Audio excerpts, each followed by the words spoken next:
Mayor के ward अध्यक्ष के वोटर ना भइला के चलते लमसम 80-90 बीघा बा उस जगह उ लोग के वोटर भइला से उ नइखे घेरा जमीन बा गाँव पालिका में कि हमने उन्हें पराया बने से दूसरा के बने से दिमाग में तो ये फीलिंग होता। पुस्तान हमनी के जमीन यहाँ पड़ेला शुरू से आबादी होत आइल बा पहले के नंबर ही है लेकिन अभी खोला काट हो गइल। जी नमस्कार। अभी हमने परसा जिला के कहल जाओ जगन्नाथपुर गाँव पालिका और वार्ड नंबर 4 के झखरा में रहल जौन गंगोल नदी बा और नदी के किनार में उपस्थित बनी सन जगन्नाथपुर गाँव पालिका जौन एगो विकास कर रहल बा, कंपाउंड वाल घेर रहल बा और पछाड़ी अपने बैकग्राउंड में जब देख रहल बानी कंपाउंड वाल घेर रहल बा। नदी के जौन छाड़न जमीन कहल जा अथवा एलानी कहल जा, लेकिन किसान लोग विगत के दिन से ही खेती पाती करते आ रहा बा लोग। लेकिन कुछ किसान लोग गुनासों का बा, कुछ यहाँ के बासिंदा गुनासों का बाटे कि हमनी के पोखरी नगर पालिका में वार्ड नंबर 2 के बासिंदा नागरिकता भइल बा, वोटर देवनी सन और वोट देवनी सन, लेकिन जगह जमीन हमनी के जगन्नाथपुर गाँव पालिका वार्ड नंबर 4 में बाटे। लेकिन हमनी के जौन जगन्नाथपुर गाँव पालिका जगह घेर रहल बाटे खाली पोखरिया नगर पालिका के ही टारगेट कर का घेर रहल बाटे। हमनी वोट ना देले कारण से लोग के गुनासो बा। वहाँ सबसे हमनी के बात विचार अपने कहले बानी कि वास्तविकता का बा, वो लोग के गुनासो वो लोग के मांग का बा और वहाँ सब कल बातचीत प्रस्तुत करते हैं। हमार परिचय परसा जिला पोखरिया नगर पालिका वार्ड नंबर 2 नागेंद्र प्रसाद यादव। जगन्नाथपुर गाँव पालिका जो परखाल वाल घेर रहल बा अपने के काहे नहीं निमन लागल?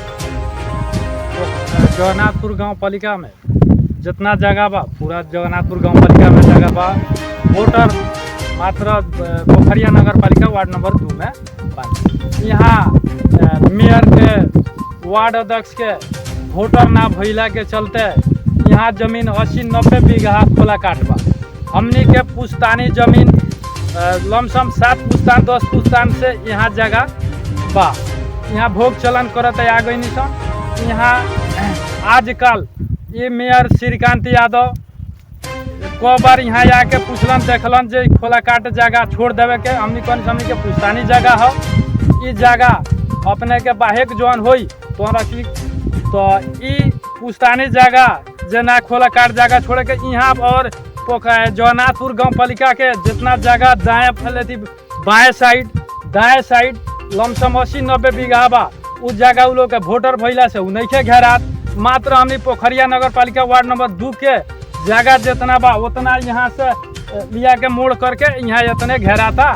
ऐसे गुनासो बा कि हमनी के वोटर ना भइला से हमनी के ये नजर से देख रहल बानी श्रीकांत यादव जी। एकरा ओने जौन जमीन हम देख रहल बानी सो का एलानी है कि नंबरी हो?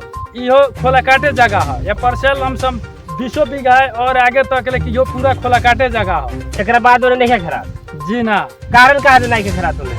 वोटर है ये हमनी के पोखरिया नगर पालिका के हम बानी आ उ गाँव पालिका जगन्नाथपुर गाँव पालिका के बालो वो के चलते उ लोग के नइखे घेरा तो हमनी के वोटर ना हईसन एक के चलते गुनासो इहे बाटे। खेत जौन अपने के सिवाना बता रहल बानी कि इहे सर से सिवाना जाई, ई खेत अपने कितना दिन से जोतले बानी, एकर कागज पत्र नाक से का बा अपने के? ये खेत हमनी के लमसम कोई पुस्तान पहले के उतना लमसम 7-10 पुस्तान पहले से ये खेत जोतत आ गई लोग। आजकल हमनी के बाबजी पूरा कोई गुजर गई जैसे जोतत कोड़त। हमरे पाला में जब हम आबादी करत आवतानी तो आजकल ये आके जे यहाँ फैक्ट्री बनी तो हई बनी तो हऊ बनी कह के घेरा तैन जो पोखरिया के जगह मात्र घेराता, गाँव पालिका के जगह छोड़ा। अपने के कहना अनुसार कि अपने यहाँ के वोटर ना है, वोट ना देवनी कह हमर जगह मात्र घेर रहल बा लोग, बाकी जगह छोड़ रहल बा लोग। ये संदर्भ में कब अपने गाँव पालिका से बात पूछले बानी? जी श्रीकांत जी कहीं जे इतने होतना घेराई कम घेराई ना घेराई बाद में हमने के बैठ के बातचीत कैल जाई। 10 बेर वहाँ के टाइम देनी, 10 बेर आम बिहान आम परसों आम करत ना आईनी या काम करावत यहाँ तक ले पहुँचा देनी। आ यहाँ से आके जब पहले कहीं सब घेराई आजकल काल परसों लिया के यहाँ खोन के मात्र यही पर से घुमा देनी जे पोखरिया नगर पालिका के हम बानी इतने भर लिया के यही पर से इतने घेराई। अपने लोगन के मांग का बा, अपने लोग कहा नाम काट बा? अपने कहा नाम बात जब पूरा खोला काट घेराई तो पूरा खोला काट घेरा जाओ, आ ना तो सब कर छोड़े के बाद तो हमनियों के छोड़ी। हमनी पर बात विवाद मत करी, बिना बेलती मत लगाई कि हाँ ये लोग वोटर ना हो तो वो के चलते हमनी के इ लोग के घेर लिया जे वोटर बा ओकर छोड़ दिया। इ कागज पत्र अब तो 21 साल से आयल तो 21 साल में वो बेरा नदी कटले रहे, खर रहे, बालू रहे, वो बेरा तो इ खोला काट में डाल दिलक। ओकरा से पहले जमींदार पटवारी वाला जोन रसीद बा उ रसीद हमनी के 23 साल तक ले बाली बुझावल जमींदार पटवारी के उ प्रमाण रसीद बा हमनी के। गाँव पालिका का मेयर साहब से अपने जिला प्रशासन और यहाँ के जो माननीय मंत्री लोग बाटे वो लोग से अपने के क्या आग्रह करें? ये आग्रह करम कि हमनी के पुश्तानी हुए आजकल 1 साल 2 साल से हमनी के नहीं किसान जोतत। यहाँ के और बुजुर्ग लोग भर भला आदमी जे भी बाटे ओकरो से भी पूछताछ ली। जब हमनी के पुश्तानी हुए तो वो छोड़ दिया ना, तो जमे उतना आवश्यकता बा जमे पालिका घेरबे करी तो सब कर घेर ली तो हमनियों के घेर। जी यहाँ के कहनाम का बा कि पोखरी नगर पालिका में हमनी के वोटर से वोट पड़ला, लेकिन पूरा काम घर द्वार कहल जाए जगन्नाथपुर गाँव पालिका ई झाकरा में ही बाटे।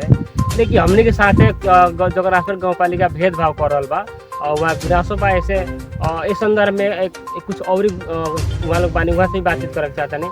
वीरेंद्र प्रसाद यादव नगर पालिका। बात जो नगेंद्र यादव जी कहनिए न एकदम प्रश्न बा। देखी यहाँ सिवाना देखी यहाँ से आयल रहते यही पर से मुड़ गई बा।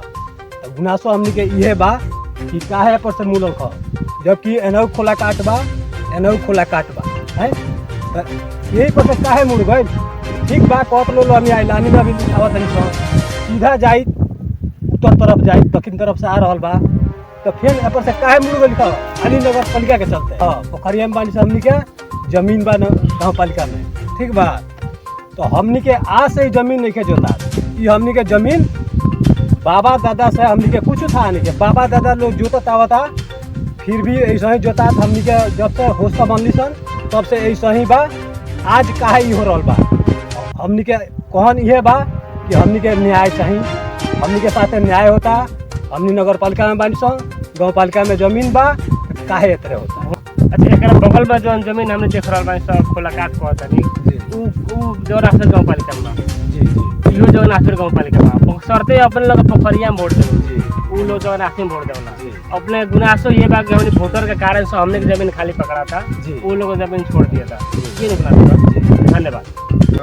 नाम हमर लगनदेव शाह घर पड़ला पोखरिया नगर पालिका वार्ड नंबर 2 और जथा जमीन खेती पाती सब जगन्नाथपुर गाँव पालिका पड़ला। हमने के यहाँ जहाँ जगह बा यहाँ से लगभग 50-100 बीघा जमीन बहुत ज़्यादा जमीन यू से भी ज़्यादा हो सकता सब ऐलानी खुला काट हुआ। ऐसे 21 साल से पहले के हमने के लगे 100 बरस पहले तक लेके पुराना प्रमाण बा, लेकिन 21 साल के बाद से बहुत कम हो गई बा।